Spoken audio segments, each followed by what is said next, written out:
Hello, my dear friends. Welcome again to another episode of our reflection here in my YouTube channel. For those of you who have not yet subscribed, please do so. And also, please like and share this video. By the way, for those who have already pushed the subscribe button, you don't need to push it again. So, kung mag-subscribe ka mo, kag natumok na lang word nga subscribe, kag may letter D na nada siya, you don't need to push it again or else it will unsubscribe you. And I think that happened many times last week when many of you, I believe, thought that every time you watch the video, you have to subscribe. No. Once lang na siya. And then if you have already pushed it, and you will notice that it's already black. The word subscribe there is black, is no longer red. And with the letter D, that's okay. Okay na yan. So for those of you who have unwittingly unsubscribed by pushing the subscribe button again, please push it and notice that if it already has a letter D in the past tense, that's already okay, and don't push it again or else it will unsubscribe you. So if you're already subscribed to this channel, what you can do is you can share or like or comment. Okay, thank you very much. And I hope that you will find the next episode helpful as we meditate on the Word of God.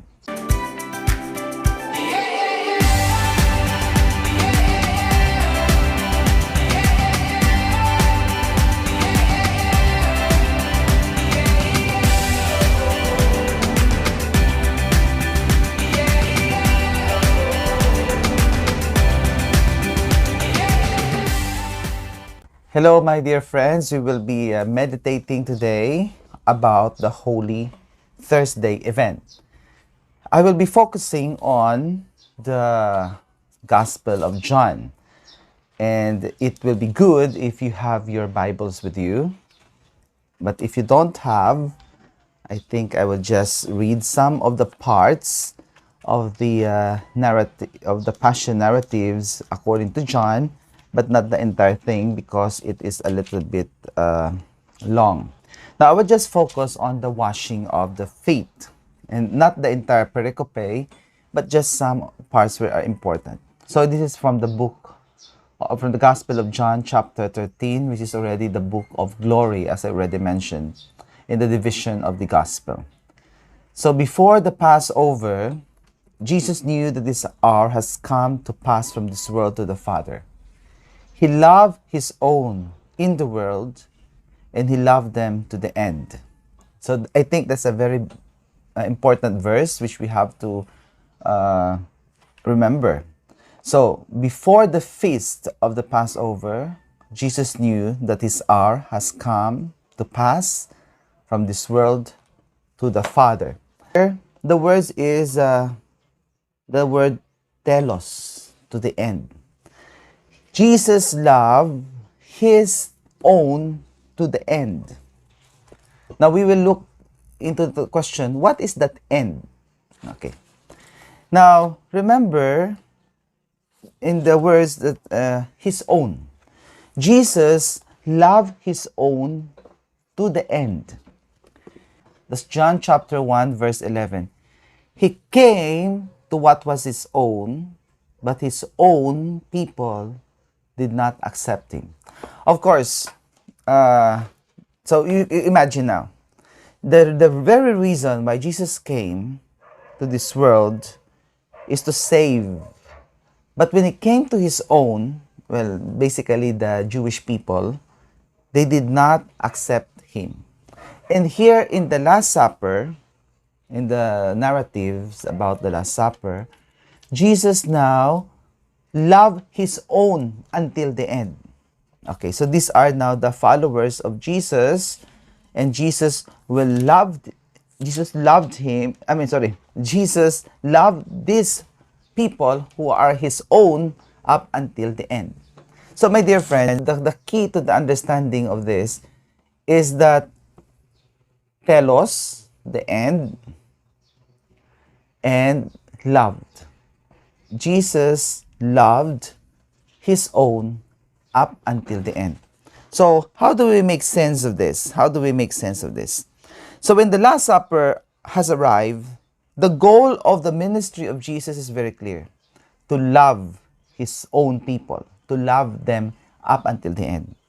So this concept, love to the end, is what brings about the departing, the metabasis, the departing of Jesus, which outside, of course, is stepping outside the limits of one's close individuality, which is agape. And that is, of course, when Jesus was crucified on the cross, he said, Tetelestai, it is finished.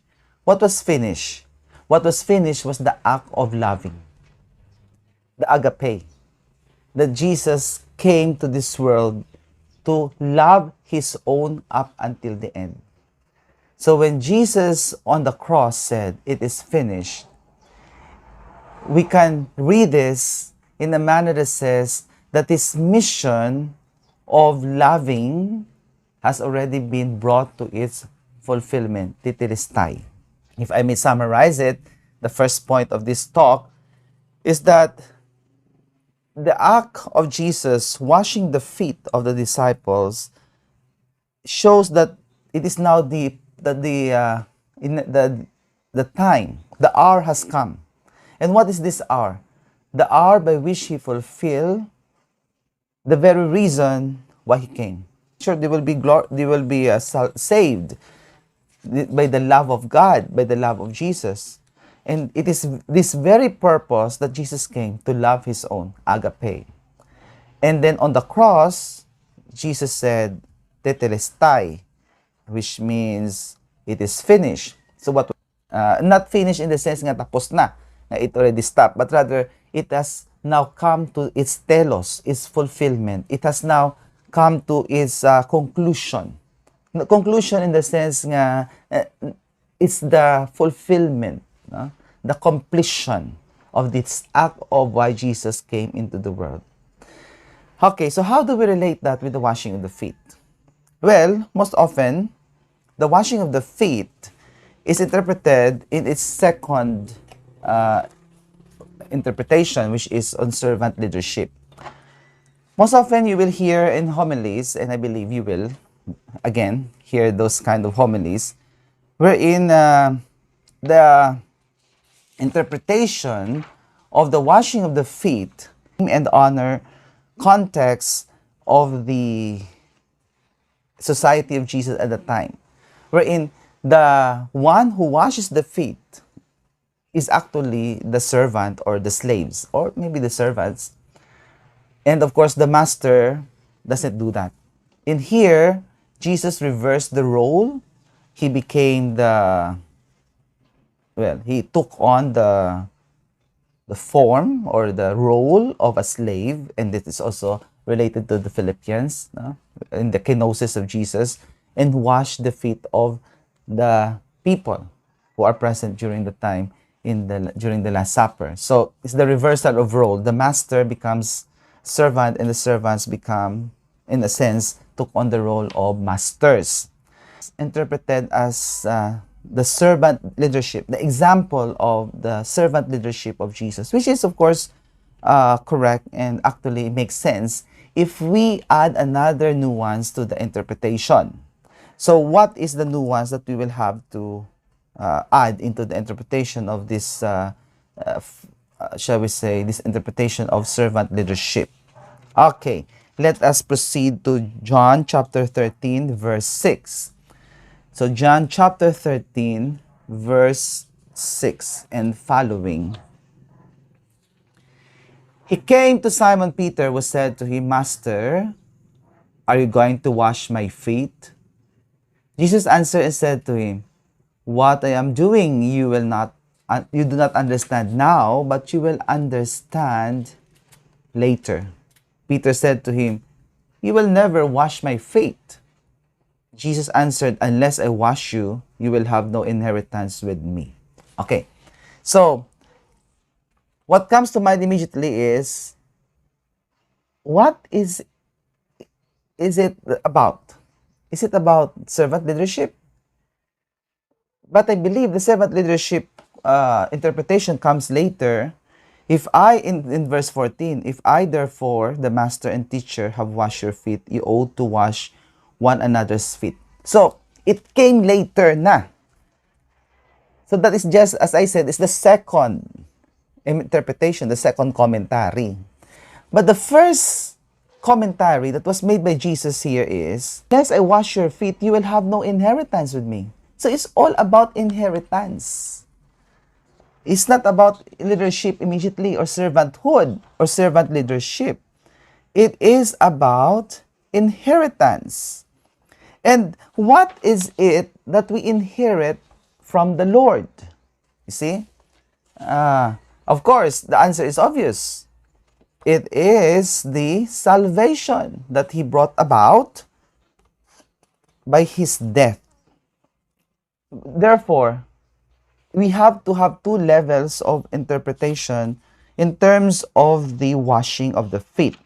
The first one is, it is about inheritance. And that inheritance is salvation.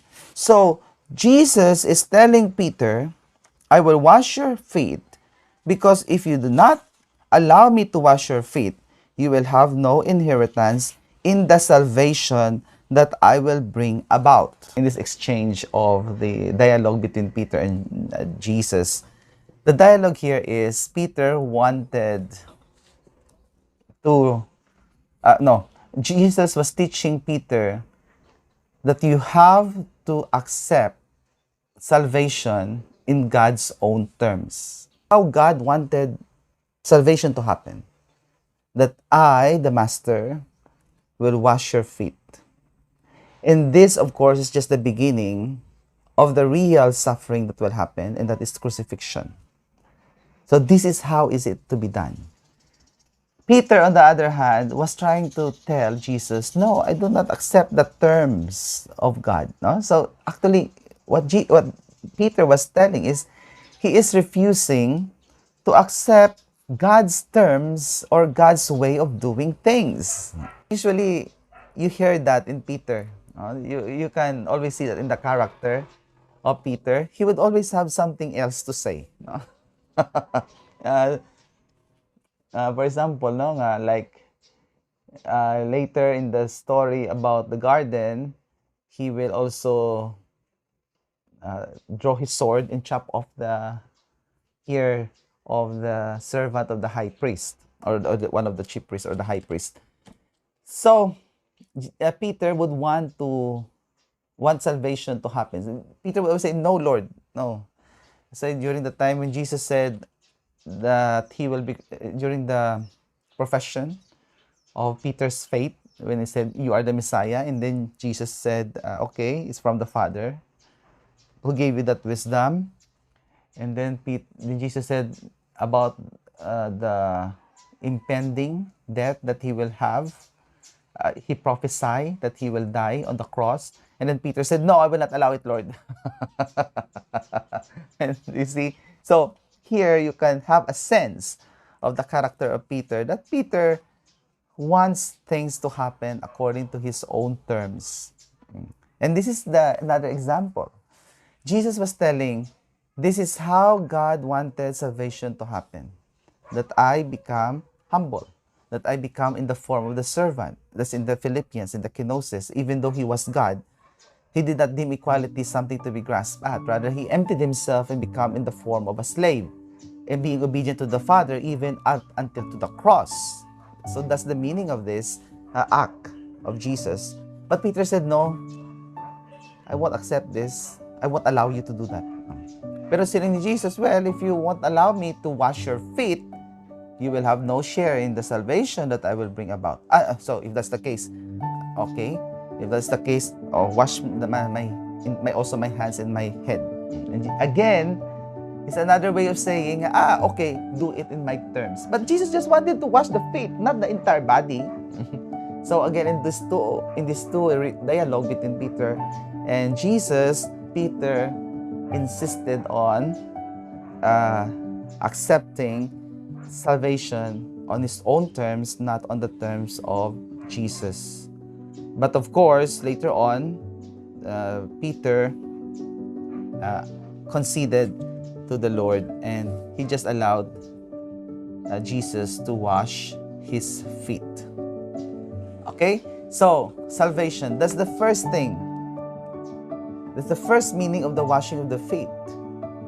Jesus, in the light of Philippians, the kenotic hymn, Jesus humbled himself in the form of a slave, and so that in this role of being a slave, he became completely obedient to the Father, and obedient even up until the end, and that is the death on the cross. So that's the first level of the significance of the washing of the feet. The second level is that, as already mentioned, which you are very familiar with, if either for the master and teacher had washed your feet, you ought to wash one another's feet. I have given you a model to follow, so that as I have done for you, you should also do to others. So that's I believe you are very familiar with those commentaries on this part. So my dear friends, I believe I'll stop here. This is already a bit long. It's already more than 20 minutes, or a bit near 20 minutes of exposition. So when you celebrate now the Maundy Thursday, or the Holy Thursday, as we commemorate the Last Supper and the washing of the feet of the disciples, we come to realize two things. Salvation is a gift from God, and our response is to humbly accept it. It is a gift because it is freely given, and as a gift, it should be freely received. Huwag masang regalo, gurong gapili ka. Ano nga, amo lang niya. Hindi na kusna iya, hindi na regalo. There's already negotiation, there's already a trade, in a sense, no? You're trading something already. You're trading either money or affection. So, love ta ka, basta amo ning hatag mo sa akon. That's already extortion. So, love will always be freely given. I mean, gift will be freely given and freely received. And that is the lesson that Peter learned here. He wanted salvation according to his own terms. He wanted Jesus to, he has his own preconceptions of what the Messiah is all about. Just like Judas, Peter has his own preconceptions and misconceptions about what the Messiah should do. But Jesus is teaching them by washing of the feet, no, this is how the Father wanted it, and this is how it should be done. So, we do not accept salvation on our own terms, but according to what God originally planned, in the same way that Jesus accepted it and being obedient to the Father's will. And the second significance of the washing of the feet, of course, and I believe you, as I said, you are very familiar with this, because most of the time the homilist will give you this interpretation, and that is servant leadership. Now, Jesus, who is God, who is master and teacher, humbled himself and served others. So we ought to serve one another. The greater we are, the more humble we should be. If we are the leader, the more service you should ought to give to your brethren. So I hope that you have a wonderful Holy Thursday celebration. And again, I would like to ask you to please share and like this video. Hindi ko mahuya no nga gid-share nyo. Pag hindi makamong it's a kind of inspiring to see my videos being shared by other people. So it gives me ang tawag sini, the motivation to go on with this recording. Because sometimes, you know, I could have just keep my mouth shut instead of, you know, filming this and then editing it, studying the materials that I am giving here. And sometimes my energy also, you know, got low. But anyway, God has given me this gift of study. So I think it's my way of making that gift available also to the rest. And I hope that you can like and share this video, as I said, and see you again next time. God bless us all, and looking forward to the celebration of Easter.